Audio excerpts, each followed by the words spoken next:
Pag-uusapan natin kung paano magagamit ang mirroring para makuha ang tiwala ng kausap. Upang lubusan nating maintindihan ang ating topic ngayong umaga, panoorin natin ito.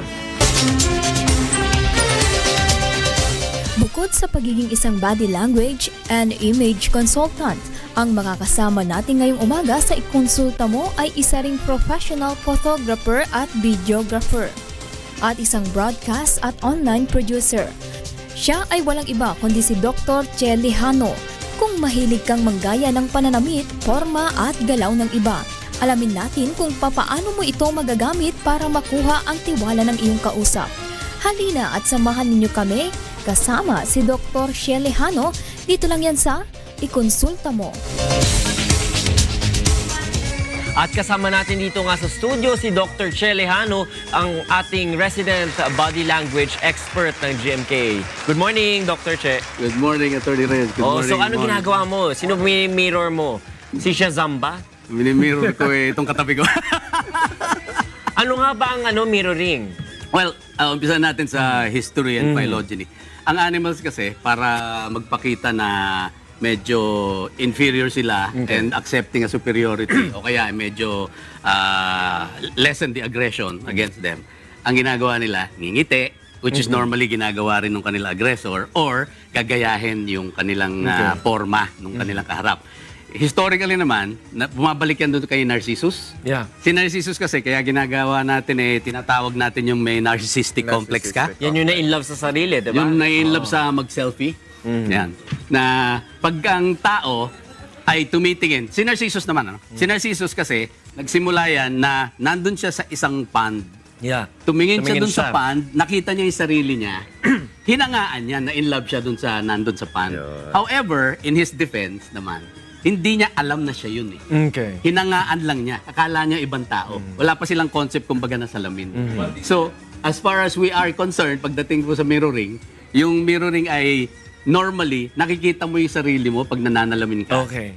Normally, also, since nakikita mo lagi, na-in-love ka ron sa image na yun. Ayos And ang tao, ang iisipin niya is, yung nakikita niya ron, since palagi niya nakikita, yun ang nagiging basis mo sa lahat. So, pag nagmi-mirroring ka naman ng tao, hindi naman, kasi topic natin para makuha yung tiwala, no? Yeah. Hindi ka agad makukuha yung tiwala, pero you can think of mirroring as, yung mirror na yun na ginagawa mo, parang pinto na pwede mo ngayong gamitin para buksan at papasukin ka ng tao. So, maging mas open sa'yo. Kailan mo gagawin ito? I mean, during pagkaharap mo yung tao, may mirror mo siya. Kasi baka sabihin ng tao, ano ba itong ginagawa nito? Parang timang to. Diba? Or during your private time, that's when you try to mirror the other person para lang mapunta ka dun sa sitwasyon niya. Ang mirroring kasi, hindi dapat gawin na automatic na kagaya niya, nakaupo ka, tapos gagayahin ko kagad. Obvious na obvious yun. Yeah. Ang mirroring dapat pag ginagawa mo, para makuha mo medyo yung magaang yung loob sa'yo, is unti-unti, dahan-dahan, huwag yung masyadong obvious. Kasi pag kagaya niyan, may gagawin siyang forma, pagkatapos gagawin ko rin kaagad. Okay. Diba? Ma-obvious. Obvious. Pero kunyari, nagsasalita siya, pasasalitain niya ako. Kunyari, si Juan, nagsasalita. Bigla ang gagawin ko, simple akong ganun. Alam mo, sa tingin ko, poporma ako, patulad niya. Automatic yan. Subliminal yan So, hindi alam nung tao na ginagaya mo siya dapat. Pero pag nakita niya yon, mas gagang yung loob sa'yo. Mas medyo madali para makuha mo yung tiwala. Yan ba, magagamit ba yan sa panliligaw? Yes, actually, yes. Actually. Because makikita mo rin subliminally, ang babae, lalaki tayo, no? Yung babae, ang gagawin ng babae, siya ang magmi-mirror sa'yo. Okay. Magiging open yung kanyang itsura, tapos nag-uusap kayo, lalapit siya, at ang nangyayari is, pag ikaw, syempre gusto mo kaya nga mapapel hindi ka lalayo, lalapit ka rin. Pag nag-mirror siya na lumapit, alam mo nang medyo okay yon. So, makikita mo na positive yung response. Eh yung maang magmi-mirror yung lalaki. Pag nagmi-mirror naman yung lalaki, yun naman yung, wag lang yung panloloko yung habol. Kasi, well, marami ng notorious para dyan, di ba? Yung mga babae, liligawan natin, binobola lang natin. Ginagamit din ng lalaki na pambobola pag minimiro niya yung babae kasi mas gagaang yung loob kagad sa kanya Oops, hint.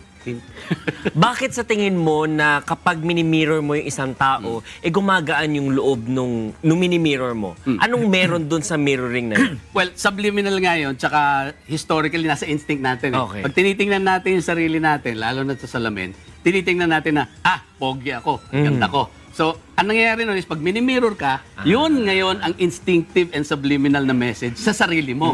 Uy, mini-mirror niya ako, ibig sabihin okay ako. Pero, dapat, kung medyo, you have to be a little worried nga. Yeah. Dapat, yung paniniisip mo, malinaw pa rin na, pag nahalata mong mini-mirror ka lang, parang alam mo binubola ka. Exactly. Also, it's actually applicable sa lahat ng maraming situations. Para mas magaan ang loob sa'yo nung taong kausap mo, mag-mirror ka. Pero, hindi dapat abuse. Paano yung pag parang naiinis naman pag ginagaya mo? Why are you copying me? Parang ganon. Maiinis sa'yo pag obvious na ginagaya mo. Kaya dapat, simple lang ang gagawin mo. Hindi yung masyadong obvious. Like, Do you mirror yes.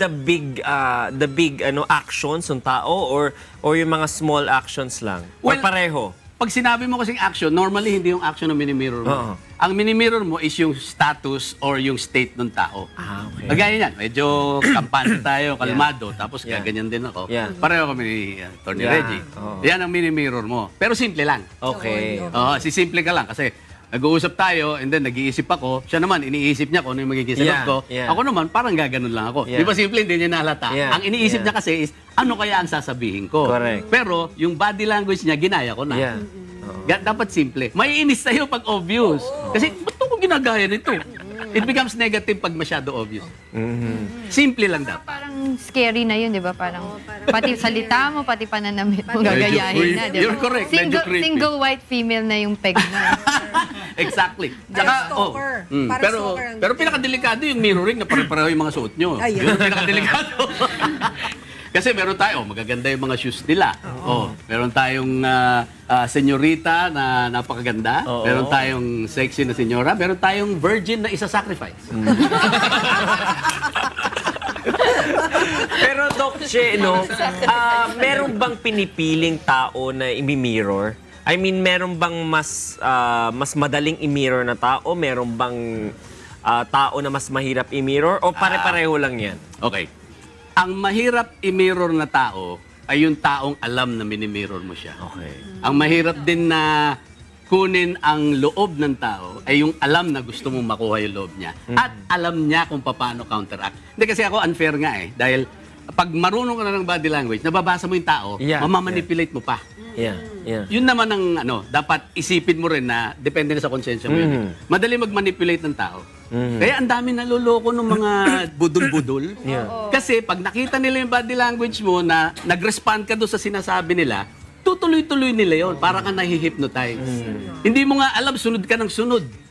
Pero mo, bibigay mo yung ATM mo, bibigay mo yung number mo, bibigay mo yung mga alahas mo. Bakit mo binigay? Kasi it's the trust that you Exactly. give. Okay. And that is one way of getting trust. So you're using Yes. kasi mirroring now for a positive light. How Yeah, about yeah. scenario for, let's say, talk about the negative aspect of it. Okay, For yan na. example, confrontational kayong dalawa. Yeah. And then you know that hindi ka mananalo dito. Do you then also mirror him to show that you are strong at di ka atras Yeah, to de-escalate? Or do you do the opposite and kung ang stance niya parang yung mga cobra na gano'n, do you just shy away? Or will you be attacked more pag nag-opposite ka? That's a very good question. Diyan na depende sa personality mo. If you're confrontational and you want to test the other's, let's say, manhood, imi-mirror mo siya dun sa aggression na pinapakita sa'yo. However, like if you're after the trust or if you want to get the person to agree with you, you have to, instead of become a mirror to the aggressive stance, o opposite mo yun. Mag-open ka. Huwag ka mag-close. Kasi mga aggressive stances, gagaya no, if you remember before, clenched fist tapos closed. At least open si Mon. Kanina nakaganyan siya Iniisip niya kung maniniwala siya sa akin, kaya gano'n. Ganyan-ganyan mo siya Pero hindi naman close yung fist niya. Pero pag nakita mong close fist, minirror mo pa, magagalit lalo yun. Kasi minimirror mo yung aggression niya, away na. That's why ang nangyayari is, ito yung universal naman na surrender. You smile. But not man yung smile na pinagtatawanan mo siya. Ang smile mo is, I'm sorry po. Yeah. Parang, To lessen the aggression and appease the person with whom you are having that aggressive But hindi rin ba encounter. pwede, Doc, like sa Animal Kingdom, di ba? Like for example, the alpha lion, Yeah. in order to get the people to trust him, he does not pacify them. He dominates them Of course, to a of course. point na they will just Bow down. listen and bow down. Lahat ng sinasabi talagang they take it in as gospel truth. You're correct. Can that work also? Yes, hindi. Alpha lion yun eh. Ah. You do your mirroring with the alpha lion para mawala yung aggression niya sa'yo. Pag pareho kayo ng alpha Sunod-sunuran lion, ka. paano kung pareho kayo? Ay, hindi. Pag dalawang alpha lion, normally nangyayari niyan, there's one alpha lion and one who wants to challenge the Yes. alpha lion status. Aggression talaga lalabas yun. So there's no Bakbakan there's yun. no backing down sa dalawang Wala. ano. Hindi, ang backing down is kapag yung alpha lion kasi normally he's the biggest and the most aggressive. Yeah. Tsaka syempre marami siyang kakampi. That's why if you notice, the worst part of it is pag yung alpha lion pinaltan yung previous alpha lion, Yeah. kakainin niya yung mga anak ng alpha lion. Ah. Because gusto niya lahat ng nandun sa pride, Wala na. kanya, dugo niya.